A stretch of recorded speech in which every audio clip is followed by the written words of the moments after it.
slight diminuendo in her technique, going into a more breathy approach. Hello and welcome back to the channel. I am your humble host and valet of voce, Ken Levine. I'm a singer and vocal coach here on YouTube, and today we are looking at the fabulous Sona Jobarteh and her song Mamamuso. But before we do that, I'd just like to remind you all to please remember to hit that subscribe button, notification bell, do the thing with a thumbs up, thumbs down, all that sort of stuff. And if you're new and you decide to subscribe, please write I subscribe down in the comment section below, and I will do my very best to respond to as many people as I possibly can.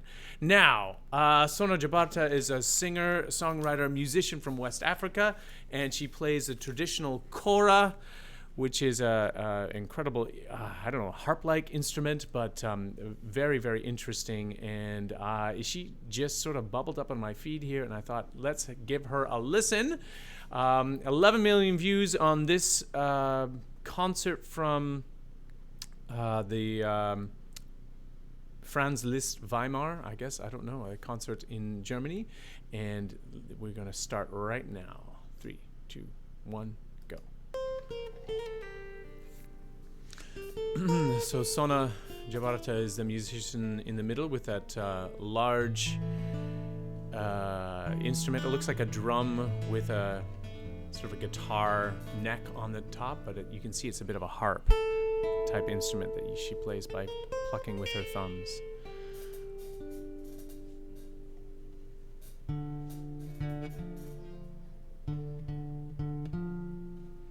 It's a percussionist just getting into the mood.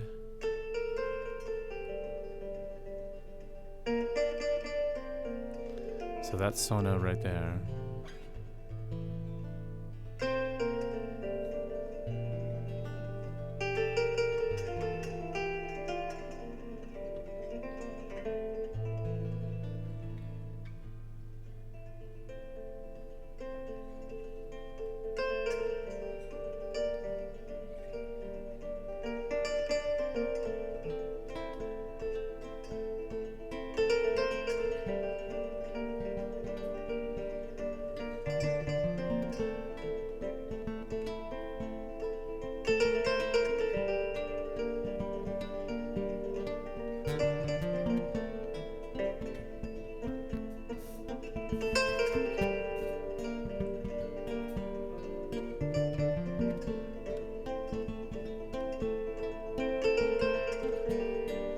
Kind of setting up the groove here, just getting into the moment. I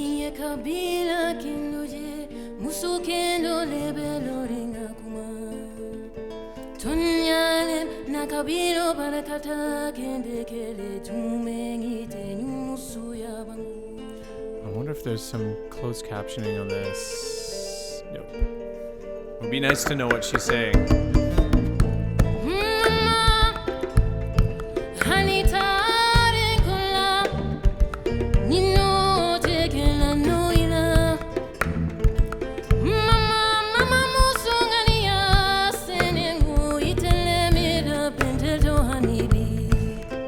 So really interesting in this traditional music that she has a very sort of almost nasal approach to her singing, as well as sort of like a sort of a spread vowel, very high larynx position.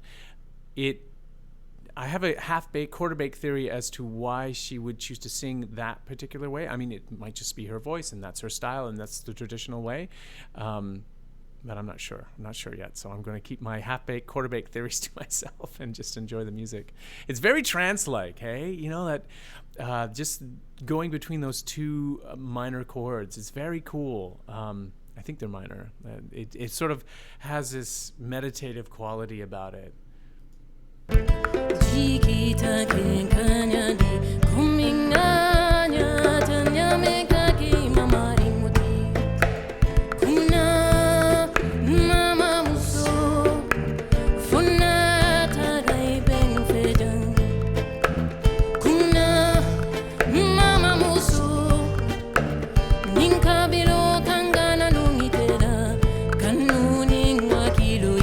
Keni kabelo ye, wobe tula ten ten nakaba.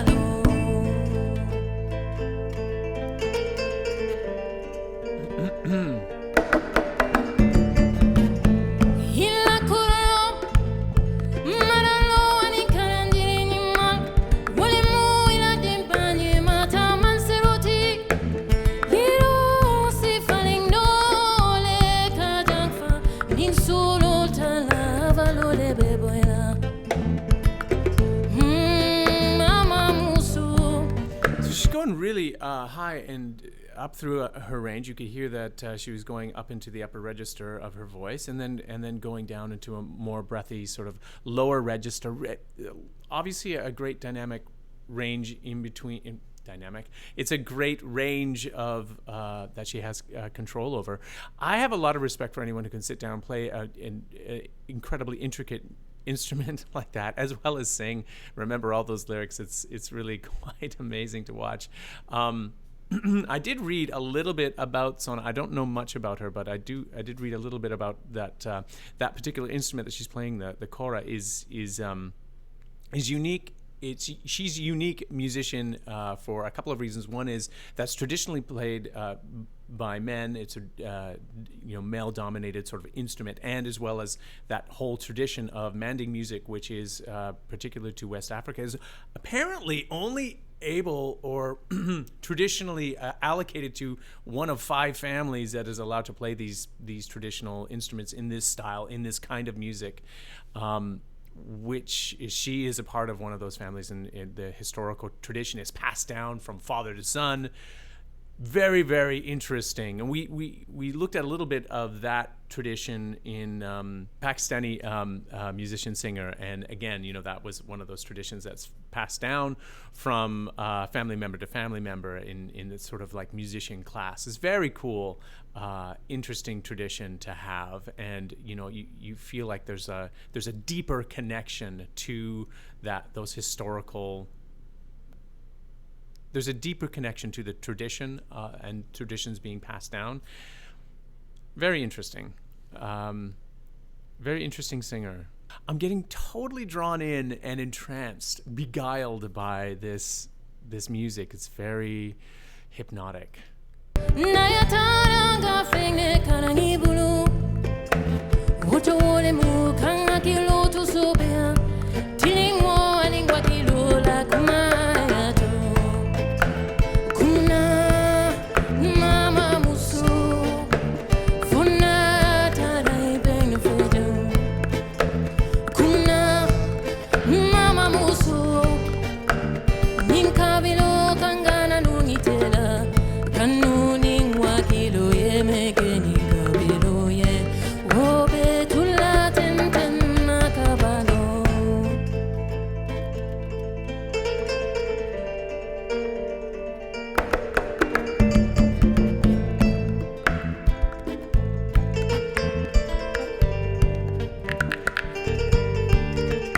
There's a very harp-like quality about that sound.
Slight diminuendo in her technique, going into a more breathy approach.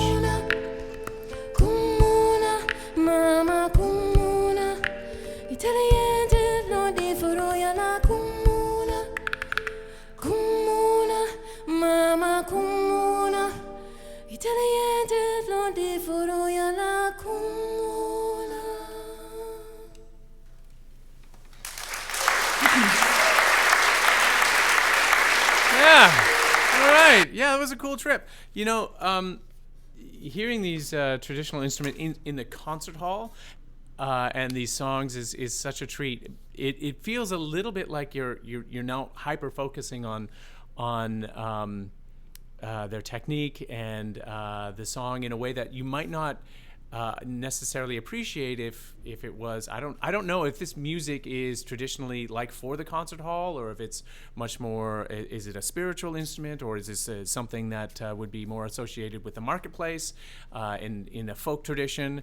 I don't really know. Part of my thinking about how her vocal technique and it's probably intertwined with the pronunciation of the words and the language itself might have a bit more of a nasal frontal forward focus to the sound, as opposed to a more deeper throated, open throat, lower larynx approach to singing. Very, very interesting, very cool, quite a trip, and I'm interested to know more about this particular style of music. I find it fascinating that like only a handful of families are allowed to actually perform this style of music, or have the right to in sort of the traditional sense.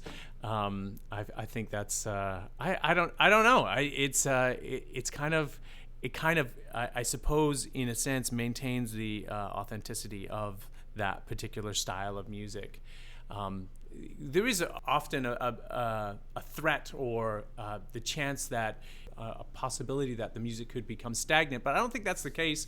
Sona Jobarteh is obviously a trailblazer in West African music in that she is taking up this instrument and taking it around the world in a way that it might not have been seen before. And she's unique because she is playing it as opposed to maybe one of her brothers. So very, very cool. Thank you very much, whoever suggested that I check this out. I think it might have been Google in this case. So yeah, I'm kind of interested to see where this goes, and if you are at all knowledgeable or more knowledgeable about this music and this style, please leave your comments down below. I love to read what you have to say. I learn a ton from you guys as well, so that's always great. And oh yes, of course, if you are a young singer who is wanting to reach out and branch out and maybe learn a little bit more about your voice and wanting to, I don't know, mine the depths and scale the heights of your vocal technique, I strongly recommend you reach out to a vocal coach. Doesn't have to be me, but if you want to work with me, I'll be sure to leave a link down below in the description. You can get a hold of me at my Wizio page or at kenlevinevocalcoach.com, or you can just enjoy what we have on the channel. And to make sure that you don't miss out on anything on the channel, please remember to subscribe and hit that notification bell down below. Now, if you have made it to the end of this video, thank you so much for watching, and we will see you next time.